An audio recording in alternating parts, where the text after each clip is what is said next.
Esta é a série Princípios que o Está Escrito preparou especialmente para você. A teoria da evolução afirma que tudo começou com o Big Bang, que o tempo foi capaz de criar tudo que existe. Será que somos todos frutos do acaso? Ou existe outra alternativa para a origem da vida? Hoje o Está Escrito convida você a pensar e refletir na pergunta: como surgiu a vida?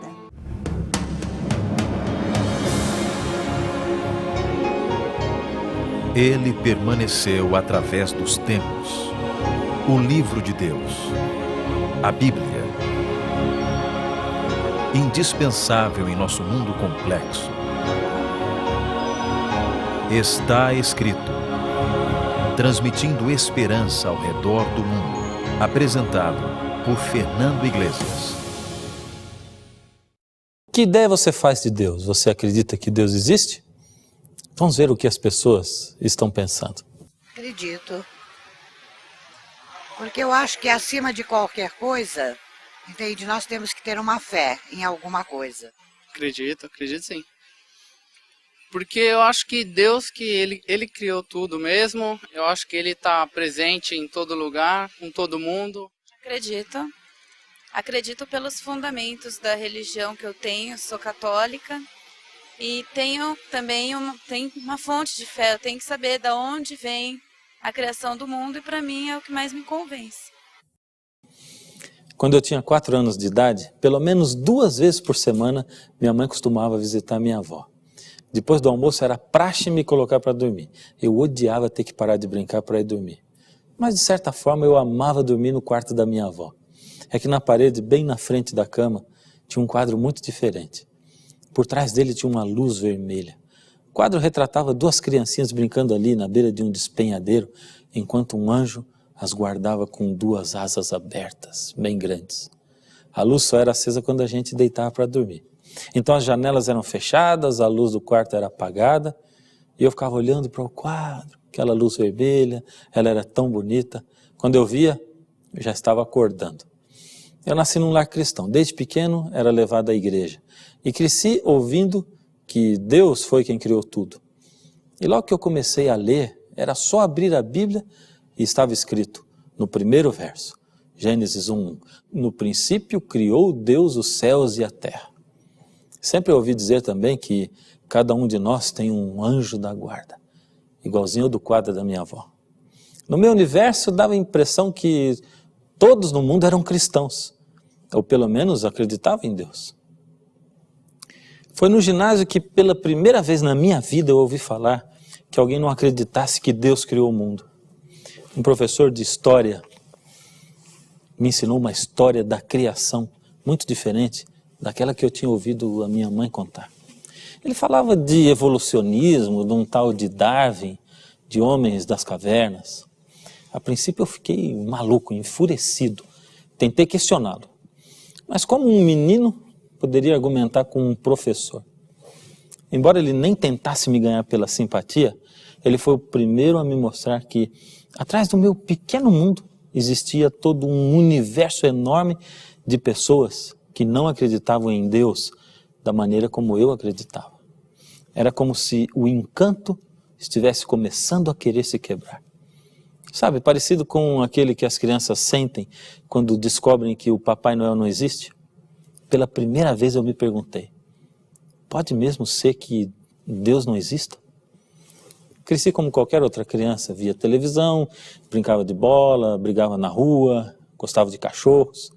E como toda criança, fui aos poucos também sendo bombardeado pela mídia, que começou a pregar o evolucionismo como uma verdade científica, ao mesmo tempo que outros professores começavam a minar ainda mais a minha fé num Criador. O mais incrível é que, mesmo na juventude, eu continuava indo à igreja, ouvindo sermões e sentindo dentro de mim a mesma necessidade de Deus que eu sempre senti. Era como se eu duvidasse de algo, mas não ousasse perguntar a respeito, com medo até de saber que aquilo fosse verdade. Eu não era o único assim. Ainda hoje, muitos duvidam da existência de Deus e não procuram saber a verdade, porque têm medo. Uns têm medo de procurar a Deus na ciência e não encontrá-lo. Outros têm medo de encontrá-lo. Então um dia aconteceu. Eu tive que tomar uma decisão. Eu estava no colegial e, como sempre fazia, mesmo sem argumentos, eu desafiei a minha professora de história. Como eu desafiei, ela me desafiou de volta e me pediu um trabalho que deveria ser apresentado de forma oral. Um trabalho falando sobre criacionismo, evidências científicas de que existe um Deus criador. Nem a minha professora podia imaginar o quanto aquele trabalho foi importante para mim. Ela conseguiu acabar com a minha dúvida. Nunca mais me conformei em ficar enquadrado ali naquela classe de pessoas que sempre se conformam em aceitar tudo simplesmente pela fé. Você gostaria de saber o que foi que eu apresentei naquele trabalho? Logicamente que eu não tenho mais o trabalho hoje, mas as bases de tudo que eu estudei e do que me convenceu estarão no que você vai ver agora no nosso programa.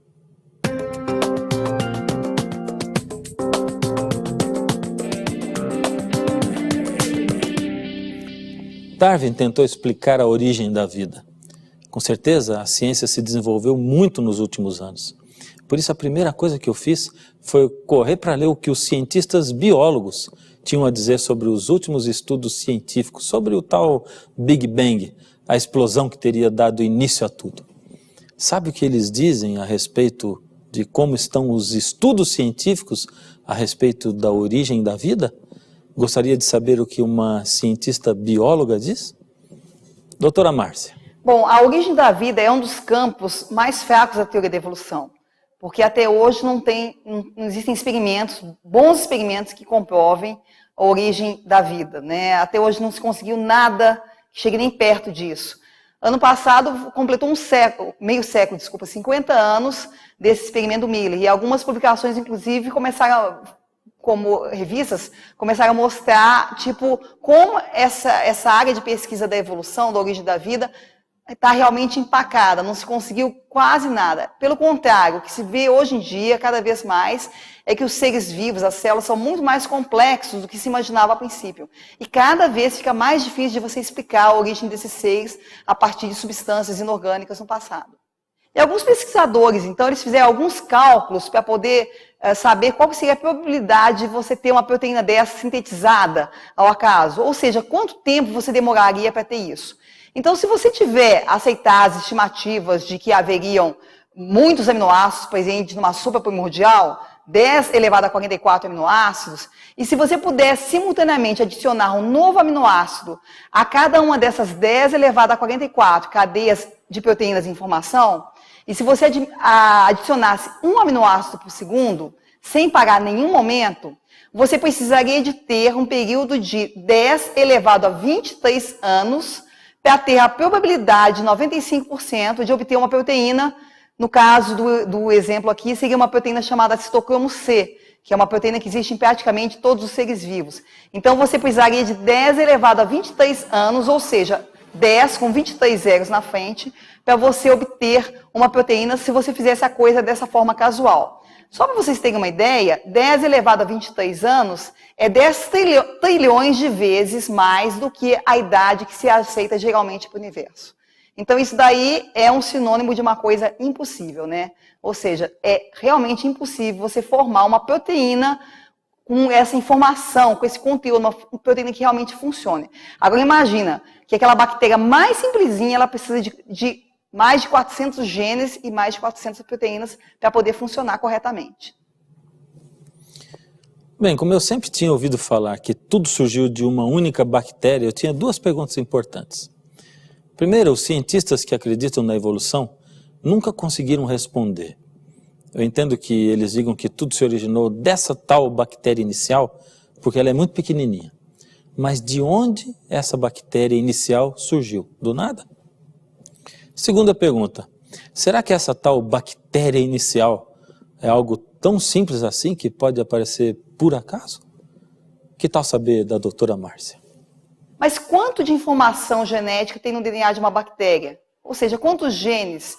Gene é aquela unidade que vai produzir uma proteína e vai assim dar uma característica para o organismo, né? Então, por exemplo, nós temos olhos azuis porque nós temos genes que determinam a coloração azul do olho ou a coloração escura do olho. Então, as bactérias, só para comparar, uma bactéria muito simples, a mais simples que se conhece é a Mycoplasma genitalium. Essa é uma bactéria parasita e ela possui cerca de 471 genes. Então, vocês vejam que isso daí é muita informação genética, uma quantidade muito grande de informação genética. E essa bactéria que é parasita, ela não precisa de tantos genes, porque grande parte do que ela precisa, ela tira da célula onde ela vive. Mas vamos ver então uma bactéria de vida autônoma, ou seja, que sobrevive por si própria. A Escherichia coli é um bom exemplo, é uma bactéria que vive dentro do intestino humano e ela é considerada então autônoma, consegue viver independente de outras células. Ela tem cerca de 4.288 genes. Ou seja, muita informação genética.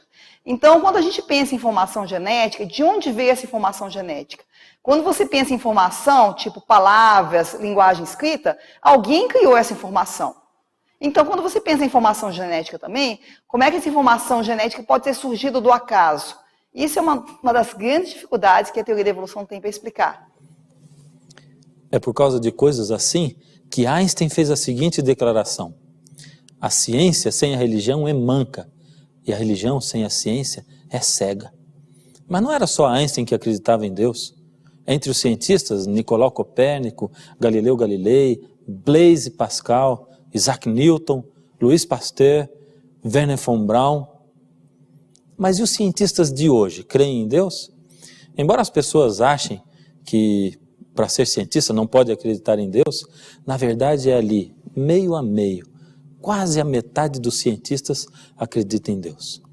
Recentemente foi divulgado o resultado de 2 pesquisas feitas com cientistas a respeito das suas crenças religiosas. A primeira foi realizada em 1916. 40% dos cientistas avaliados disseram acreditar em Deus. 45%, só 5 a mais, disseram não acreditar em Deus. 15% não responderam. O mais interessante é que a pesquisa foi repetida em 1996, 80 anos depois de tanto desenvolvimento científico. E sabe qual foi o resultado? 40% dos cientistas disseram acreditar em Deus, 45% disseram não acreditar em Deus e 15% não responderam. Por que será que mesmo depois de 80 anos de desenvolvimento da ciência, um desenvolvimento tão grande, a crença dos cientistas em Deus não mudou?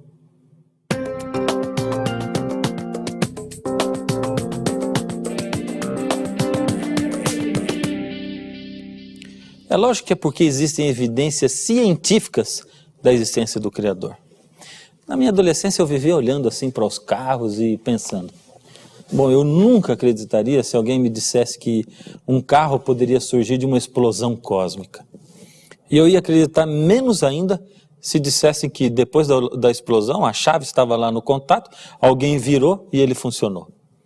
Aí então eu pensava de novo, com certeza o corpo humano é muito mais complicado do que um carro. Como está escrito aqui em Salmos 139:14, Salmos 139:14, graças te dou, pois de um modo assombrosamente maravilhoso me formaste. Mal sabia eu o quanto o corpo humano é muito mais complicado do que um carro. Mas Deus queria mostrar a todos que Ele é o Criador. Por isso deixou a ciência como prova de tudo. Que tal conhecer ao menos algumas partes do corpo? E que tal começar pelo olho? Por essa ilustração maravilhosa, científica, que nós preparamos para você. Olha ao seu redor. O que você vê? Quando você olha ao seu redor, facilmente você pode ver todos os objetos, de perto, de longe, todas as suas cores, formatos, tamanhos. Você sabia que para essa visão acontecer, precisam acontecer um monte de reações e interações complicadas em seu corpo? O olho humano tem um mecanismo completamente automático e que funciona perfeitamente. Ele é feito da combinação de 40 partes diferentes. Cada uma delas executa uma parte importantíssima para que você consiga enxergar. Qualquer defeito em uma dessas 40 partes, isso tornaria impossível a sua visão. A camada transparente na frente do olho é a córnea. Logo atrás está a íris. É a íris quem dá a cor dos olhos. A íris também consegue ajustar o seu tamanho automaticamente de acordo com a intensidade da luz que ela recebe. É que existem vários músculos ligados à íris. A coisa funciona assim. Se estamos num lugar escuro, por exemplo, a íris dilata, aumenta de tamanho, para receber o máximo de luz possível. Quando a intensidade da luz aumenta, aí ela se contrai, diminui automaticamente de tamanho, para diminuir também a quantidade de luz que entra no olho. Agora repare como funciona esse ajuste automático da íris. No momento em que a luz entra no olho, um impulso nervoso é transmitido ao cérebro, informando a presença e a intensidade da luz. O cérebro imediatamente manda de volta um sinal e dá a ordem para que os músculos se contraiam mais ou menos. Vamos supor que estamos olhando uma fruteira de cristal cheia de frutas. Os raios de luz que vêm dessa fruteira para o nosso olho passam através da córnea e da íris e são focalizados na retina pelo cristalino. São as células da retina que percebem a luz. Mas o que acontece na retina para que as suas células percebam essa luz? Quando as partículas de luz atingem as células na retina, elas produzem um efeito em cascata, como se fosse uma fila de pedras de dominó bem arrumadas uma do lado da outra. A primeira pedra de dominó nas células da retina é a molécula chamada 11-cis-retinol. Quando um fóton de luz chega até ela, essa molécula muda a sua forma. Isso força a mudança de forma de outra proteína, a rodopsina, porque as duas estão fortemente ligadas. Agora, a rodopsina também toma outra forma para poder se ligar a outra proteína, chamada transducina. A transducina já estava presente na célula, mas elas não podiam interagir antes, porque as suas formas eram incompatíveis. Bem, agora depois dessa junção toda, outra molécula chamada GDP também se liga ao grupo.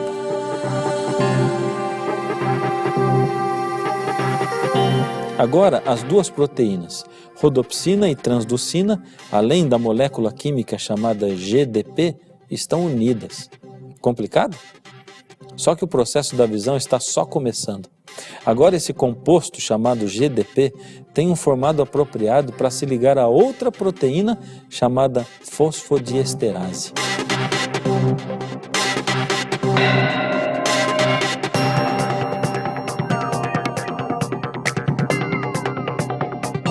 Depois dessa união toda, o formato da molécula que foi produzida vai começar a ativar uma série de reações químicas dentro da célula. Esse mecanismo muda toda a concentração de íons sódio na célula e produz energia elétrica. Essa energia elétrica estimula o nervo que fica atrás da célula da retina.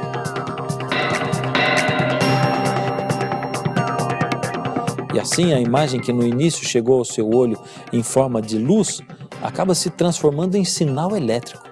Esse sinal contém a informação visual sobre os objetos observados. E agora, o que acontece com esses sinais elétricos?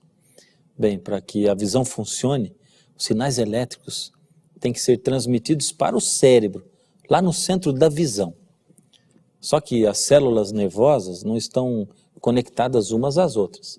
Existe um pequeno espaço entre os seus pontos de contato. Como então os estímulos elétricos continuam o seu caminho? A esta altura acontece outro conjunto de operações complicadas. A energia elétrica é transformada em energia química e ela faz isto sem nenhuma perda de informação do que está sendo transportado. Dessa forma, a informação é transmitida de um nervo para o próximo, tudo através de neurotransmissores que ficam nas células nervosas. No momento em que ele é transferido para o próximo nervo, o estímulo é novamente convertido em sinal elétrico e continua o caminho até chegar ao cérebro. Muito bem, o sinal chegou ao cérebro, no centro da visão. Mas como o cérebro pode saber que coisa é aquela que o olho viu? Bem, ao receber o sinal, o cérebro pega a informação, vai lá no arquivo cerebral e compara com as coisas que ele já viu antes. Depois de fazer a comparação, ele interpreta que aquilo é uma fruteira de vidro. Todas essas operações incríveis acontecem em uma fração de segundo. Só que enquanto isso, milhões de outras operações e reações continuam acontecendo em nosso corpo ao mesmo tempo e sem parar. Agora leve em consideração de que no tempo de Darwin, a ciência era iniciante e ele não sabia nada disso.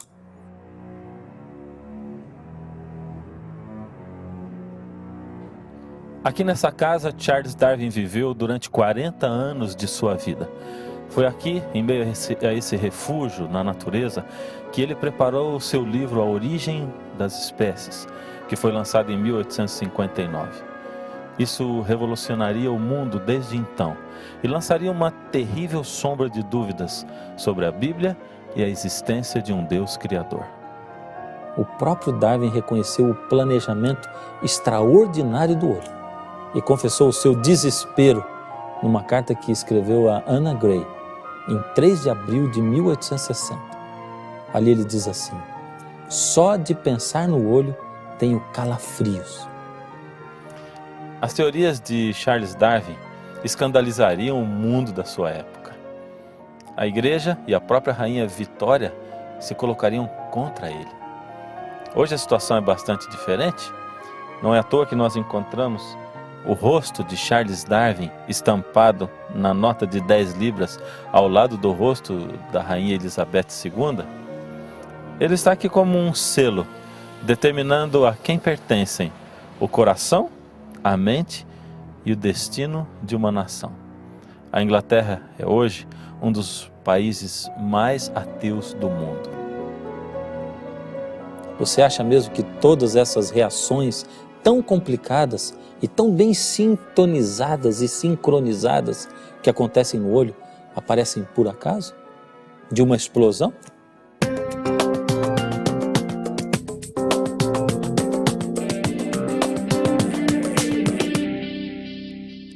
Todas essas perguntas, indagações sobre o evolucionismo, evidências do criacionismo, deixaram a minha professora de ciências sem resposta. Mas teve alguma coisa que fez com que ela ficasse muda. É que até agora nós falamos de biologia, de corpo humano, visão. Mas pense bem, nós não somos só corpo, só matéria. Existe algo mais dentro de nós. Nós pensamos, raciocinamos, temos capacidade de transcender, de pensar em Deus.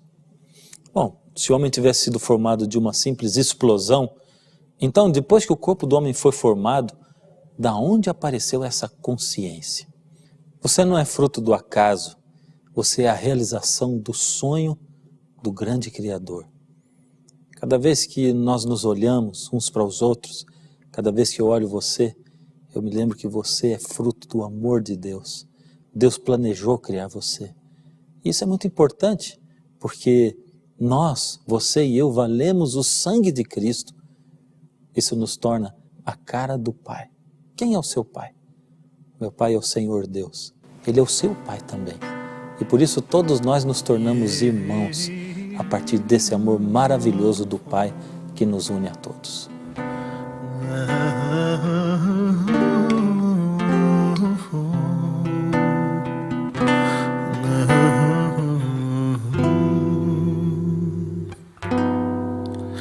Quando eu olho pra você, eu me lembro que Deus criou você e amou você.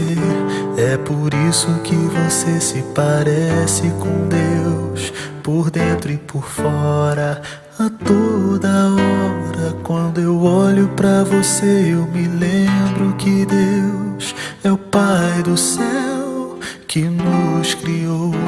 É por isso que você se parece comigo, é meu irmão, é meu irmão. Você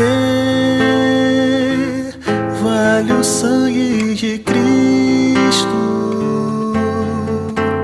Você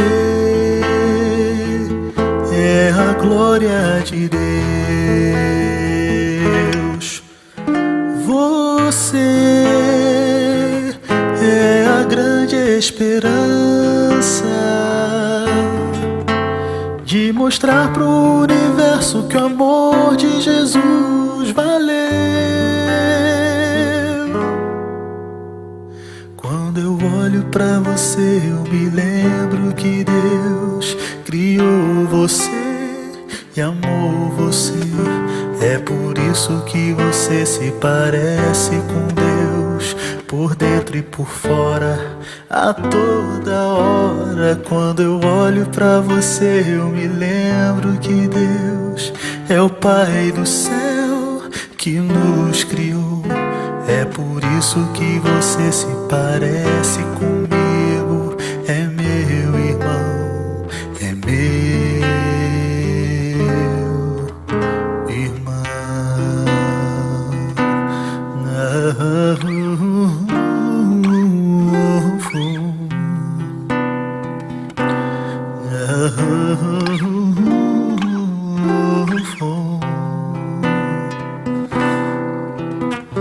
É por isso que você se parece comigo.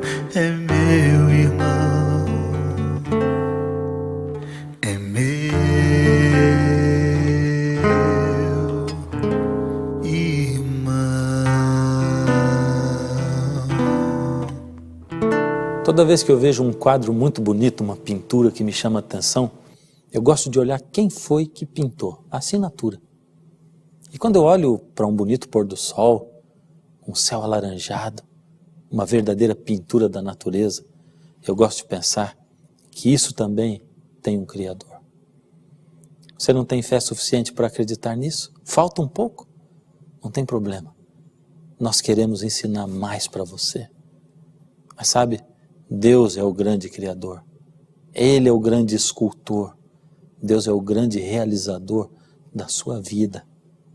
Que tal deixar Deus tomar conta de você hoje? Só hoje.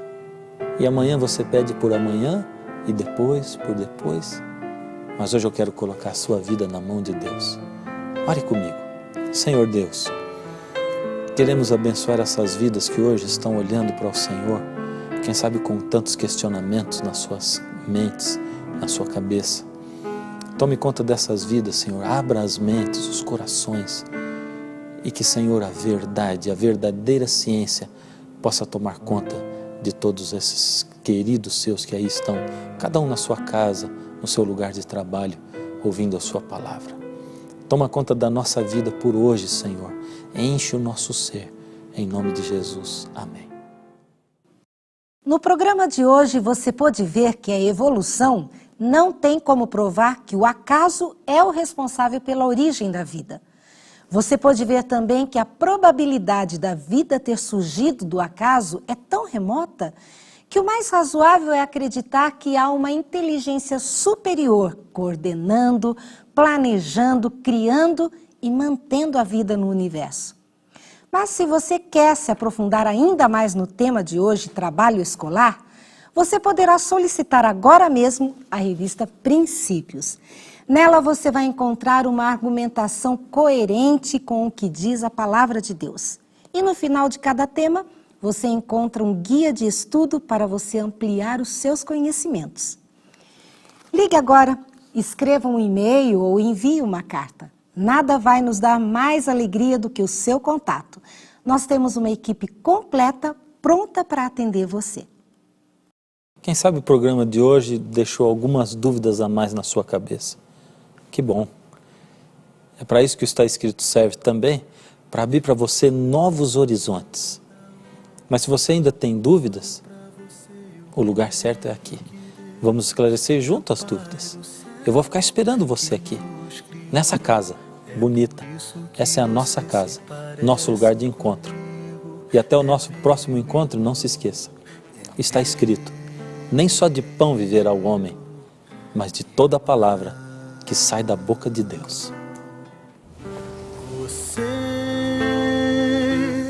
vale o sangue de Cristo. Você é a a glória de Deus. Você é a grande esperança de mostrar pro universo que o amor de Jesus valeu.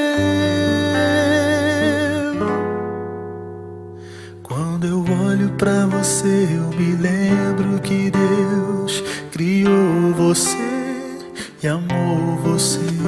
É por isso que você se parece com Deus, por dentro e por fora, a toda hora. Quando eu olho pra você, eu me lembro